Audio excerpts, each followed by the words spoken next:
It's Brooke and Jeffrey in the morning, and if a bunch of cats jump on top of each other, is that still considered a dog pile? Thought kind of makes my brain hurt a little bit. Yeah. I think the only way to make it hurt even more is to go around the room for what's on your mind. Dog pile. Where we hear what each member of the show has been thinking about. I'm going to pop 2 aspirin prematurely just to brace for this. When we start with Brooke. Brooke, what's on your mind? You have so much left in that bottle, actually. Yeah.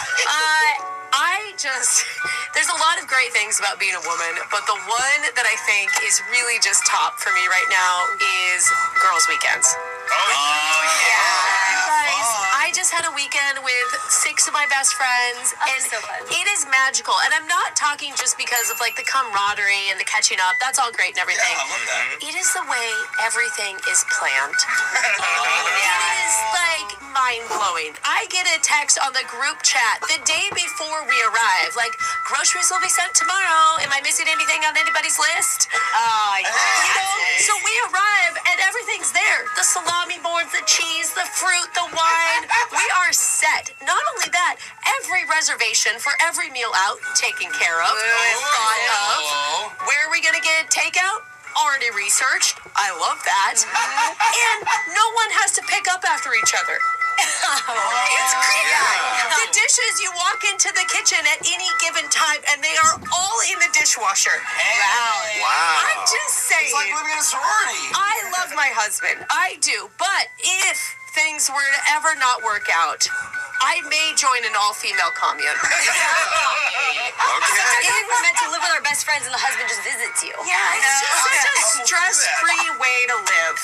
And I appreciate it. So, Nice. ladies, if you've been thinking about booking your girls' weekend, just do it right now. Yeah. Do it. Jose, So good. what's been on your mind? Well, next month, I'm going on my very first ever international trip. Hey, I'm so excited for you. Thank you. So I recently applied for global entry at the airport because I've heard it can save you a lot of time. So they had me come in and do an interview in this big room. The whole place was empty except for one guy already in the middle of his interview, right? Okay. And I sit down next to him where my interview is, but because it's empty, I can hear everything they're talking about. yeah. I hear his interview. Yeah. And the interviewer says to him, like, okay, now it's time to go over your criminal history. Tell me about this DUI in 2005. And he's like, I was convicted of that. He's like, okay, that's fine. Then the interviewer's like, all right, now I see an assault charge in 2012. Dropped or convicted? And he's like, convicted. Yeah, convicted. And I'm like, wow, okay. And He's being honest, that's I'm good. starting to feel bad for this guy because they're bringing up all of these old things. But finally, he says, what about the indecent exposure charge from 2013? And the guy gets all bright. Hey, that one was dropped. Now, that one didn't stick. Oh, and that's how he got denied global entry? Well, I'm just happy for him. I'm like, yeah, but you can tell. That one got dropped. That should be on there. My boy's innocent, you know? Anyway, I kept thinking, like, this guy is so fun. Like, I want to be friends with him. He does sound like a party. I want to go hang out with him. So, You should have him DD at your next party. No, I Really think fun. he's learned how to use Uber by now. Yeah. so anyway, he left by the time my interview was done because his start, but, you know, hopefully I find him someday. He sounds like a party. Or I'll see him in Global Entry. I bet you'll see him at the airport bar. That would be my guess. Alexis, what's been on your mind? So I'm doing another season of assistant coaching track for high schoolers this year. Nice. And the other day I was going on a run with them. And first of all, I thought it'd be like a 6-mile run. And it turned to like a 9-mile run. Missed a turn? No, they didn't tell me how long. Anyways, I wasn't prepared. Are you in charge? Okay.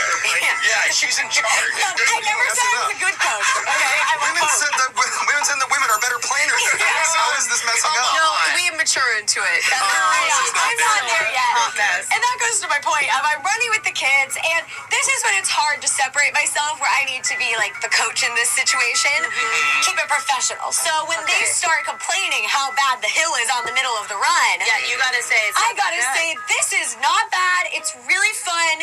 Embrace the challenge, kids. You know? But really, I'm like, this hill sucks. And this is so hard. Yeah. And then they're complaining like, I hate this way we're running. Why are we running it so much? Yeah. You know, why are the coaches choosing it? And I'm like, I love this route. Really? Never gonna do it again with them. And of course, the next day when they're complaining they're sore, I'm like, it feels good, doesn't it? You love being sore. It's good. I love it. I love it. All right, Jeffrey, what's on your mind? I know most radio hosts in this biz, they get free mattresses through endorsements or whatever. Oh man, I need one. Not this guy. Yeah. I buy my own. Oh. So I showed up to a mattress store over the weekend. And did you also wonder what kind of drug front it was? No one's ever in those places. It's so empty. wild. No, this one just seemed like a mattress store to me. Oh, okay. And I'm not somebody who wants to like drag out this experience over a long period of time. I just want to go in, find what I like, buy it, get in, like get out. I'm with Okay. you, bro. Just one problem, the guy selling it to me had a little bit of a different idea. Oh. Because every single mattress that I asked about came with a long personal story that the salesman had attached to it. Okay. Great. He was like, oh, you like this one? Oh my God, great choice. I actually bought this exact one for my second son during my fourth marriage. Oh. And it was for his birthday. We had it at a Chuck E. Cheese that later got shut down at the end there. Yeah. And I'm like, cool. Did he like the mattress though? And he's like, oh, no. He was really ungrateful just in general, but you might like it. Hey. So Did we get to the mattress that he cried in later that night? we got to all of them because we'd move on. He'd be like, oh, this mattress was redesigned after the first Gulf War. Oh. It's been through 16 different coil enhancements. Oh. And then a different one. Apparently his father-in-law bought that one after he got kicked out of the house for having an affair. Hey, that's juicy. Sounds like some hot gossip at the mattress store. And they weren't even jokes. They were like real stories about every single mattress in the store. Dang. So I barely got to actually test any of them out. Did you find the one that was right for you? No. Ran out of time. I gotta go try a different store next week, hopefully with less personal stories attached. No, you gotta buy it from him so you can be like, now this is that guy's third divorce.